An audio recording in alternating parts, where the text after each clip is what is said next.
तीन बहुओं के रवैये से सासू माँ बहुत परेशान थी। दरअसल बात ये थी कि तीनों बहुओं में किसी बात को लेकर अनबन हो गई थी। तब से ही तीनों एक दूसरे से मुंह फुलाए रहती थी। ना कोई सीधे मुंह किसी से बात करती, ना किसी का कहना मानती। पड़ोसी भी इस बात को जानते थे और जाने कैसे कैसे बातें भी करते। इसीलिए सासू माँ ने तीनों बहुओं को तुरंत अपने कमरे में बुलाया। मैं कई दिनों से देख रही हूँ, तुम तीनों अलग अलग सारे काम कर रही हो। ये सब नहीं चलेगा, तीनों को मिलकर ही काम करना पड़ेगा। सास की बात सुनकर एकदम से बड़ी बहू बोल उठती है। नहीं मम्मी जी, मैं इन दोनों के साथ कुछ नहीं कर सकती। मैं इस घर की बड़ी बहू हूँ, फिर भी ये मेरा कहना बिल्कुल भी नहीं मानती। अरे जेठानी जी, जानबूझकर मुझे डबल काम करवाती है आप, और छोटी मुझसे टेढ़े मुंह ही बात करती है। इन दोनों के बीच हमेशा सैंडविच बन जाती है मेरी, और मैं हमेशा आलू की तरह बीच में मसली जाती हूँ। मम्मी जी, इन दोनों को लगता है कि मैं छोटी हूँ तो इनके पैरों तले दब जाऊंगी, लेकिन नहीं, मेरा भी उतना ही अधिकार है जितना इन दोनों का है। बड़ी आई दोनों मेरी चुगली करने के लिए, मुझे क्या कम समझ रखा है। तीनों बहू एक दूसरे से बहस करने लगती है और सास दोबारा ये देखकर टेंशन में आ जाती है और सबसे कहती है, चुप हो जाओ, अब से तुम तीनों सारे काम एक साथ करोगी, आंख बंद करके एक दूसरे की बात सुनोगी।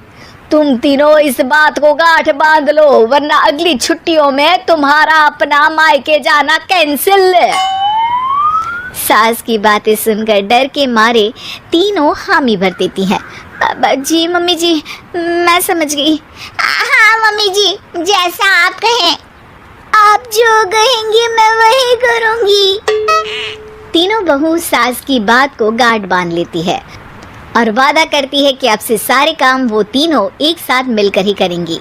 ये सब देखकर सास खुश हो जाती है और वहाँ से चली जाती है। नीचे जाकर वो देखती है कि घर में शर्मा जी आए हुए होते हैं। सास जोर से आवाज लगाकर कहती है, अरे बहू, जरा चाय बनाकर तो लाना, शर्मा जी आए हैं। सास की बात सुनकर तीनों बहू तुरंत किचन की ओर भागती है और चाय बनाना शुरू कर देती है। मुझे तो एकदम मसाले वाली कड़क चाय पसंद है, तो हम शर्मा जी के लिए मसाले वाली चाय ही बनाएंगे। अरे नहीं दीदी, गर्मी के मौसम में मसाला चाय कौन पीता है? मैं तो शर्मा जी के लिए इलायची वाली चाय ही बनाऊंगी। ये कैसी बात कर रही हैं आप दोनों? मेरी मम्मी ने सिखाया है कि मेहमान को ज्यादा दूध और शक्कर वाली चाय देनी चाहिए, वरना वो घर वालों को कंजूस समझते हैं। तो मैं तो शर्मा जी को ऐसी ही चाय दूंगी। तीनों बहुएं अपने अपने तरीके से चाय में शक्कर, मसाला, पत्ती सब डाल देती है। उबलने के बाद तीनों मिलकर चाय बाहर लेकर जाती है और शर्मा जी और सासू माँ को देती हैं। चाय पीने के बाद शर्मा जी सासू माँ को देखकर शर्मा जाते हैं और शर्मिंदा महसूस करते हैं कि आखिर उन्होंने चाय पीने के लिए हामी क्यों भरी। सासू माँ भी चाय पीना शुरू करती है और कहती हैं, अरे बहू, ये कैसी चाय बनाई है? चाय है या मीठे दूध की बासुंदी? हाँ, चाय अच्छी नहीं लगी क्या? कोई बात नहीं, हम पराठा बनाकर लाते हैं। चलो चलो अंदर। हाँ हाँ चलो। हाँ आती हूँ मैं भी। नहीं नहीं, मेरा पेट चाय ने ही चौपट कर दिया, वही काफ़ी है। पराठे से पोपट नहीं करवाना, मैं तो चलता हूँ। शर्मा जी चुपचाप पतली गली से निकल जाते हैं। अगले दिन सास बहुओं से कहती है, अरे बहू, जाओ जाके ऊपर के गेस्ट हाउस की सफाई कर दो। कल हमारे यहाँ मेरे दूर के रिश्तेदार आने वाले हैं, तो पूरे कमरे को चमका देना, समझी? तीनों बहू सास की बात को मानकर ऊपर सफाई करने चली जाती हैं और तीनों कमरे की सफाई चालू कर देती है। बड़ी बहू मकड़ी के जाले साफ करती है, तो बीच वाली झाड़ू लगाना और छोटी वाली सर्फ डालकर जमीन धोना शुरू कर देती है।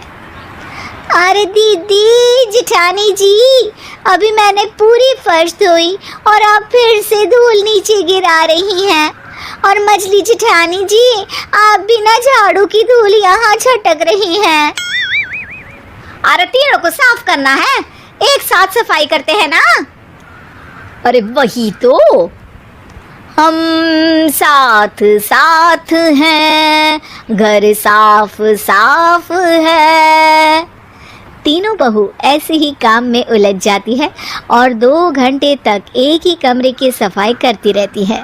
बहुत देर से अपनी बहुओं को ना देखने के कारण सास ऊपर कमरे में उन्हें देखने जाती है, लेकिन कमरे में घुसती ही वो गीली फर्श पर फिसलने के कारण नीचे गिर जाती है। ओरी मोरी मैया, हड्डी मरोड़ के रख दी।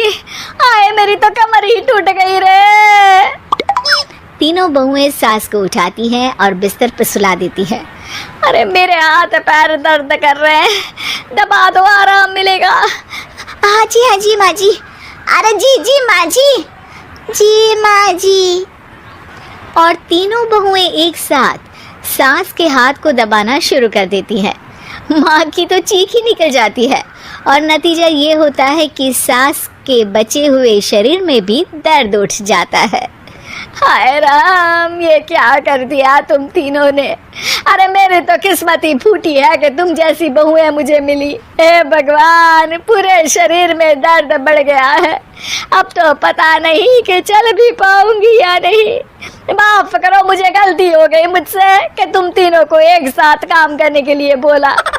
सोचा था तीनों मिलके अच्छे से काम करेगी, लेकिन बड़े बुजुर्ग सही कहते थे कि 3 तिगाड़ा काम बिगाड़ा। तुम लोगों ने ये बात ना आज साबित करके दिखा दी। तुम तीनों को तो समझाना यानी मानो भैंस के आगे बीन बजाना है। तुम्हें अकेले अकेले काम करना है ना, तो अब से तुम अकेले ही अपना अपना काम करो।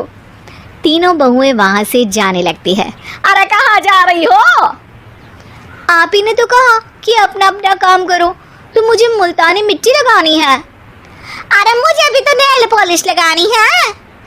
मुझे ना मेहंदी लगानी है। सास अपना सर पीट लेती है और कहती है, अरे मुझे भी लगाना है कुछ। क्या माँ जी? क्या माँ जी? क्या माँ जी?